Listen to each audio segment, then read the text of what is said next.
Halo para sinefilia, gimana nih kabar kalian semua? Semoga kalian selalu dalam keadaan sehat ya. Dan seperti biasa, di video kali ini kita akan merangkum sebuah film yang pastinya sangat bikin penasaran untuk disimak alur ceritanya. Film yang akan kita bahas kali ini, film berjudul Firewire Sniper yang dirilis pada tahun 2024. Oke, tanpa basa-basi lagi, kita langsung masuk saja ke alur ceritanya.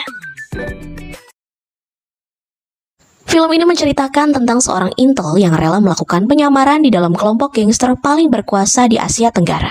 Demi membalas dendam karena ayahnya dibunuh di depan matanya saat ia masih kecil.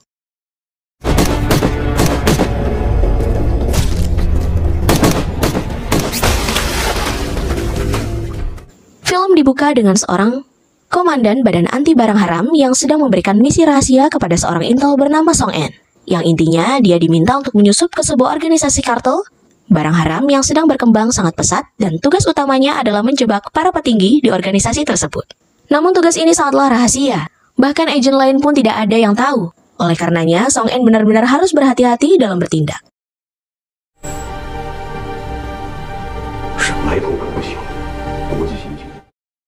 Beberapa tahun kemudian, sang komandan mengirim pasukan bersenjata yang dipimpin oleh Kapten J dan Sukyan untuk mengintai sebuah desa terpencil di dekat hutan Kalimantan, yang diduga tempat tersebut akan menjadi lokasi untuk jual beli barang haram. Desa ini awalnya terlihat sangat normal, namun di balik itu semua, desa ini juga memproduksi barang haram dan senjata secara masif. Di saat yang sama, terlihat Song En yang masih menyamar di organisasi gembong barang haram yang dipimpin oleh jamet bernama Fei Long, dan kelihatannya mereka akan segera melakukan transaksi. Kemudian kita diperlihatkan dengan seorang mafia bernama Kun Ye, atau kita panggil saja dia Samidi. Karena terlihat tua-tua kayak bayi, tapi walau begitu dia merupakan salah satu seorang mafia paling berkuasa di Asia Tenggara. Dan saat ini, dia hendak melakukan transaksi dengan geng Song En.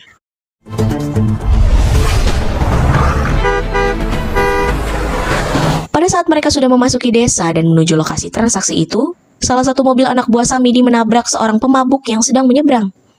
Dan pada akhirnya mobil itu pun menabrak sebuah bangunan. Melihat itu, Samidi pun menyuruh anak buahnya untuk menghajar pemabuk yang menghalangi jalannya.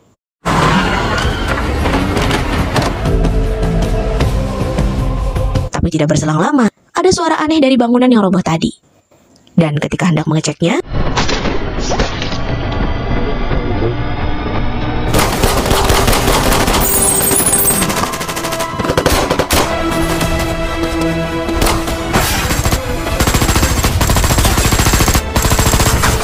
seketika pasukan Kapten J ikut terjun dalam pertempuran tersebut untuk menangkap mereka semua.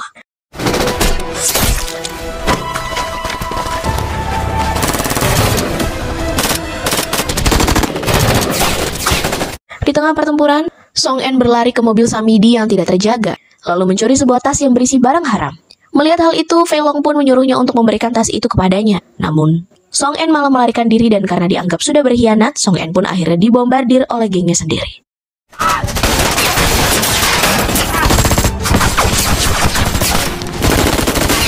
Di sisi lain, Samidi terlibat baku tembak yang sangat intens dengan Kapten J.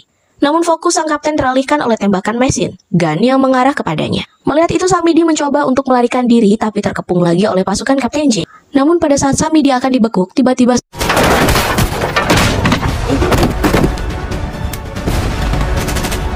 seorang sniper yang melihat Song En bersama Samidi pun segera memberitahu J dan Sukyan. Mereka berdua terlihat bingung dan bertanya-tanya mengapa teman mereka bisa ada di sana dan memihak mafia tersebut dengan pikiran yang tak terkendali. J dan Sukyan berlari menerjang hujan peluru untuk mengejar Song En beserta Samidi, dan pada saat ada kesempatan untuk menembak, Sukyan malah tidak sanggup untuk menarik pelatuk senjatanya.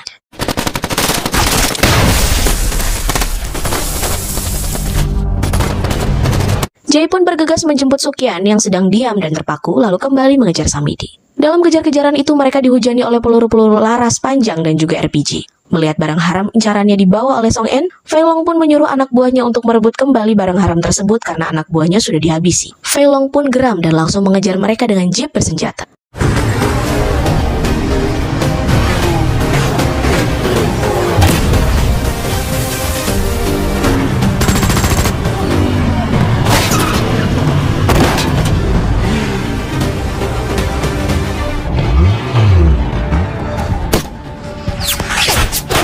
Lalu tanpa tedeng aling-aling jamet itu pun menembaki Song En dan Samidi. Tapi hal itu tidak berlangsung lama karena Samidi mampu membalikan keadaan setelah menghabisi Fei Long.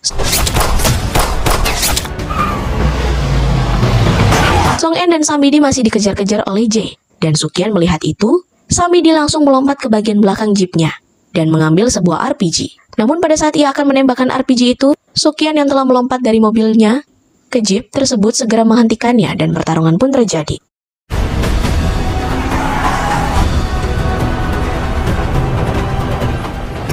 Melihat Sukyan yang telah tergeletak di kap mobil dan tidak berdaya, Samidi segera mengambil kembali RPG-nya dan menembakkannya. Jae dan Sukyan yang melihat itu dengan cepat lompat dari mobil itu dan jatuh tersungkur setelah Song En dan Samidi berhasil kabur.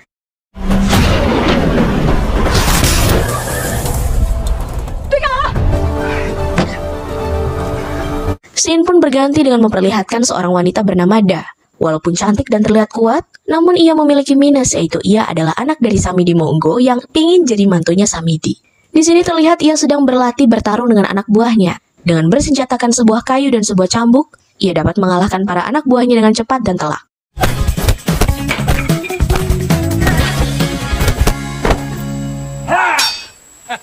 Dalam latihannya, ia ditemani oleh tangan kanan Samidi bernama Zaka, yang mukanya mirip banget sama Bang Tigor.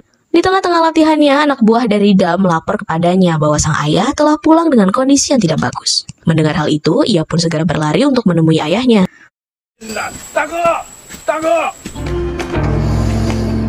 Pada saat mereka di ruang tamu, semua mata tertuju pada Song En. Samidi kemudian mengkonfrontasinya karena ia masih belum percaya bahwa tangan kanan Fei Long malah menyelamatkan hidupnya. Song En pun mengatakan bahwa uang yang ia dapat bersama Fei Long tidak banyak. Ia juga berkata bahwa hanya dapat 10% dari Fei Long, kemudian ia menginginkan 20% dari penjualan barang haram itu dari Samidi. Meskipun Zaka masih belum mempercayai Song En, Samidi menerima tawaran masuknya Song En ke kelompoknya. Mereka pun minum anggur bersama sebagai simbol janji setia antara Song En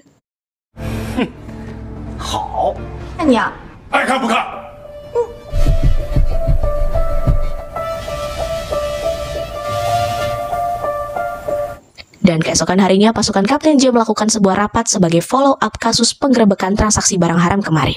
Di rapat tersebut ia menegaskan bahwa Samidi telah kabur bersama Song En yang dulunya adalah anggota tim badan anti barang haram. Ia menegaskan kembali untuk menangkap para penjahat itu tanpa pandang bulu, tak peduli apakah ia seorang bos atau mantan polisi, mereka harus ditangkap dan dihukum. Setelah rapat itu, Sukyan berlatih dengan para koleganya. Dalam latihan itu, Sukyan benar-benar tidak bisa fokus karena Song En selalu menghantuinya. Emosi yang campur aduk di dalam benaknya seolah-olah ia tak percaya Song En yang ada di depannya itu adalah orang yang ia kenal.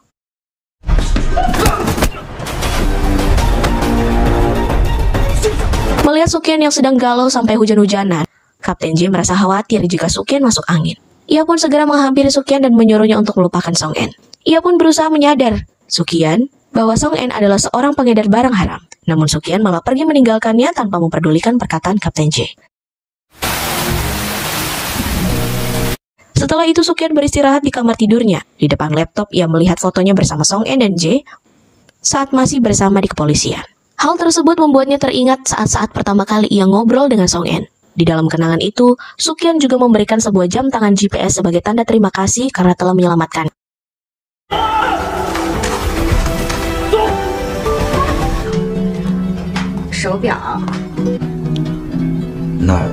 Paginya saat Song En sedang sarapan, tiba-tiba Samidi mendatanginya. Ia memberitahu Song En bahwa anggota timnya masih belum mempercayainya, termasuk Zaka. Dan Da, Samidi berkata bahwa ia perlu melakukan sesuatu untuk meraih kepercayaan mereka, yaitu dengan menghabisi mafia saingannya. Tanpa basa-basi, Song En pun menerima perintah tersebut. Malamnya Song En mengajak Da untuk pergi ke markas mafia saingan mereka. Melihat ada penyusup, para pengedar barang haram pun langsung menyerang. Saat Song En telah menemukan lawan bosnya, ia pun langsung menghajar anak buahnya dan menghabisi mereka.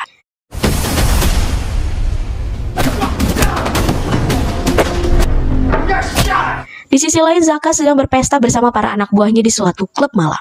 Zaka yang mabuk keras pada saat itu mengeluh bahwa seorang wanita malam yang bersamanya tidak melayaninya dengan baik. Karena pengaruh alkohol, Zaka pun marah dan menampar perempuan itu hingga pingsan. Mendengar ada keributan, sang manajer klub segera datang ke ruang karaoke-nya dan meminta maaf kepada Zaka. Ia berjanji kepada Zaka untuk memberikan wanita malam seperti yang ia inginkan. Namun diam-diam sang manajer malah melaporkan kejadian itu kepada pihak kepolisian yang sedang berada di kantor saat kerusuhan itu terjadi. Mendapatkan informasi bahwa pelaku kerusuhan itu cocok dengan ciri-ciri pengedar barang haram yang sedang mereka cari, Sukian yang mendengar hal itu kemudian diam-diam pergi ke sana. Tak lama setelah itu, Sukian dan timnya menggerebek ruang karaoke Zaka. Saat itu Sukian meminta kartu identitas Zaka, tapi tiba-tiba ia pun malah berlari menjauh darinya. Sukian pun mengejarnya dan menembaknya, namun hanya terkena tangannya saja. Zaka yang berhasil kabur dari Sukian pun mengungsi di rumah pacarnya yang bernama Singsi. Bagus juga nih seleranya Bang Tigor.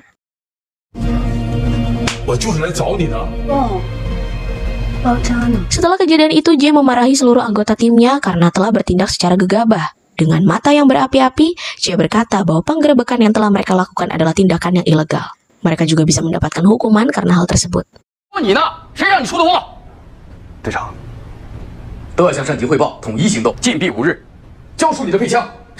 Keesokan harinya, Zaka dan Singsi berusaha keluar dari kota itu. Dalam perjalanannya, ia dihadang oleh pihak kepolisian yang sedang mencari Zaka. Untungnya Singsi sudah menyelundupkan Zaka di dalam tumbukan sayuran.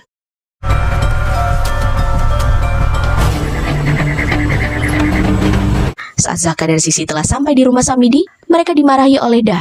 Ia berkata bahwa Zaka yang bertindak secara gegabah dapat berpengaruh buruk pada organisasi mereka. Di tengah-tengah adu mulut itu, Song En menyadari keberadaan Singsi yang dapat membahayakan penyamarannya. Mereka pernah bertemu saat Song En sedang melakukan sebuah penangkapan suatu transaksi barang haram. Namun saat itu, Singsi berhasil kabur. Melihat itu mencoba untuk masuk dalam adu mulut itu.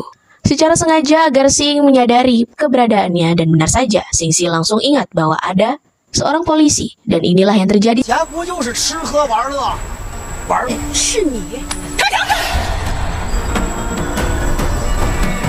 Mencoba untuk meyakinkan Samidi bahwa ia adalah seorang polisi yang menyamar, Samidi yang awalnya tidak curiga tentang intensi Song En saat menyelamatkan nyawanya pun akhirnya ikut curiga. Namun mereka sadar bahwa tidak bisa bertindak gegabah.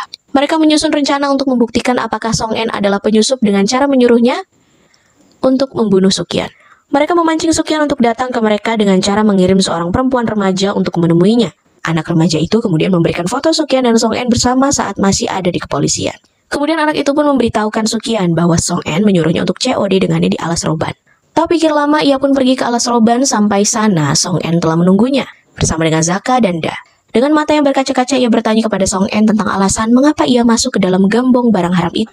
Dengan akting menyebalkannya, Song En berkata dengan alasan ia bergabung dengan gembong haram itu karena uang berlimpah yang ia dapatkan. Song En pun mendekati Sukian yang menodongkan pistol ke arahnya dan berhitung sampai 3.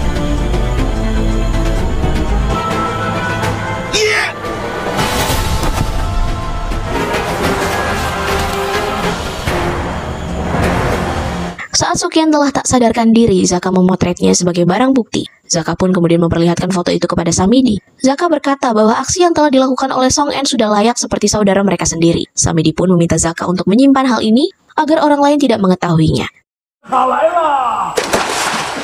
Ternyata, Sukian masih hidup dalam perjalanan pulang bersama Ji. Sukian berkata bahwa ia percaya ada sesuatu yang janggal dari Song En. Fakta bahwa ia masih hidup dan hanya dibuat pingsan dengan jurus kuncian judonya memperkuat kepercayaannya bahwa Song En bukanlah seorang pengedar barang haram malam.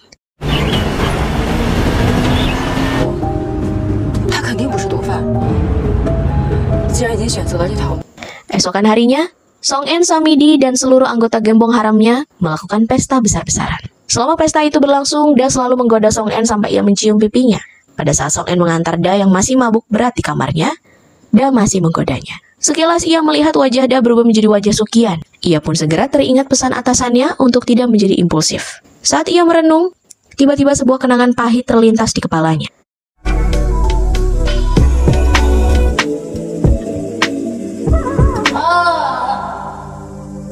Paginya Samidi menyuruh Song En untuk menyelidiki sebuah area pabrik batak. Rencananya pabrik itu akan dijadikan tempat untuk transaksi barang haram dengan seorang pembeli besar yang bernama Matamidi. Tak ingin transaksi ini berakhir sama seperti transaksi yang terakhir, oleh karena itu ia mempercayakan keamanannya kepada Song En. Dalam penyelidikannya, ia ditemani oleh Da. Sesampainya di pabrik itu, ia segera memotret tempat itu beserta lingkungan sekitarnya. Kemudian mereka pun beristirahat di suatu restoran. Tanpa lama-lama Song En pun izin untuk pergi ke kamar mandi. Da yang curiga pun kemudian mengikutinya. Sesampainya di kamar mandi, Song En mengeluarkan sebuah ponsel dari tang penyimpanan air toiletnya. Dengan tergesa-gesa ia mengirim titik lokasi pabrik yang akan dijadikan tempat transaksi itu kepada atasan. Setelah itu ia mencabut nomor SIM dari HP itu dan menyiramnya ke toilet. Setelah ia keluar dari toilet dan masuk ke dalam dan memeriksa tempat itu. Namun sayangnya ia tak menemukan apa-apa. Atasannya yang menerima titik lokasi itu dengan cepat menyuruh seluruh tim badan anti barang haram untuk menggerebek Samidi. Song En dan seluruh anggota gerbong barang haram itu pun diberikan sebuah brief oleh Zaka. Agar transaksi dapat berjalan lancar, Zaka pun mengumpulkan HP para pasukan bersenjatanya. Termasuk Song En, kemudian ia pun disuruh untuk menyetir mobil Samidi ke lokasi yang sudah ditentukan.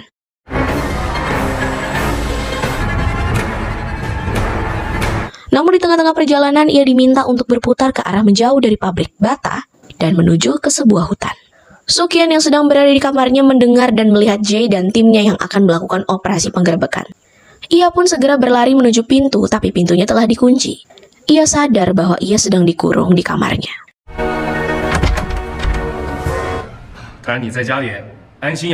Sesampainya di hutan dan bertemu dengan Ma, Song En pun disuruh untuk mengambil tas berisi barang haram di bagasi mobilnya. Di sela-sela itu, ia mengirimkan sinyal keberadaannya melalui jam tangan GPS-nya. Sukian yang mendapatkan pesan itu lalu mencoba untuk keluar dari kamarnya dengan sekuat tenaga.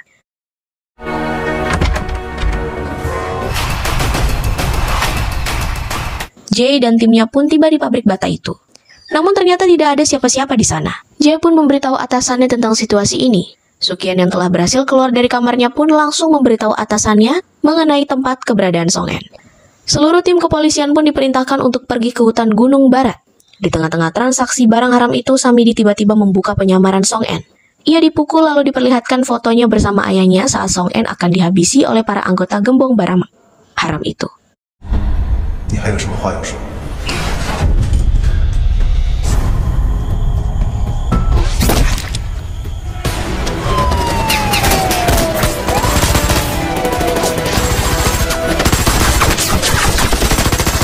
Tiba-tiba pada saat Zaka dan Xingxi akan kabur dari tempat itu, Jae telah mengincar mereka, dan saat Jae menarik pelatuk senjatanya, Xingxi melindungi Zaka yang membuatnya pergi ke alam barzah.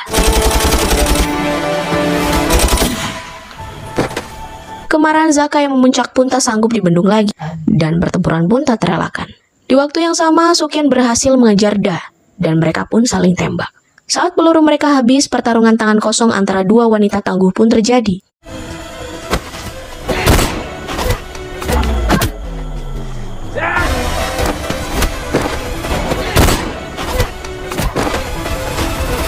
Jae pun juga mencegat Samidi yang sedang kabur.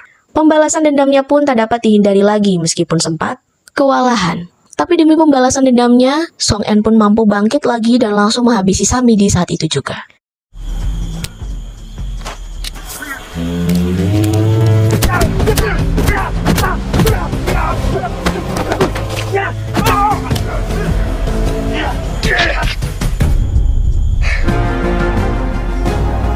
Di akhir film ini terlihat Song En berjalan dengan seragam resminya. Ia pun kembali bertugas dengan rekan-rekannya. Ia memberikan hormat kepada rekan-rekan yang ada di ruangan itu. Dengan bangga mereka pun bertepuk tangan dengan senyuman lebar di wajah mereka. Dan ya, film ini mengajarkan kita bahwa seorang intel harus pandai menyamar dan harus dibekali skill pendukung yang mumpuni agar bisa berhasil seperti Song En. Dan film pun selesai. Dan itu tadi rangkuman alur film Fireware yang dirilis pada tahun 2024. Terima kasih untuk para sinefil yang telah menyaksikan. Jika kalian suka, klik tombol like, komen, dan share ke rekan kalian. Klik juga tombol subscribe-nya. Dan jangan lupa juga untuk nyalakan lonceng notifikasinya supaya kalian tidak ketinggalan video terbaru, film menarik, dan update dari channel kami.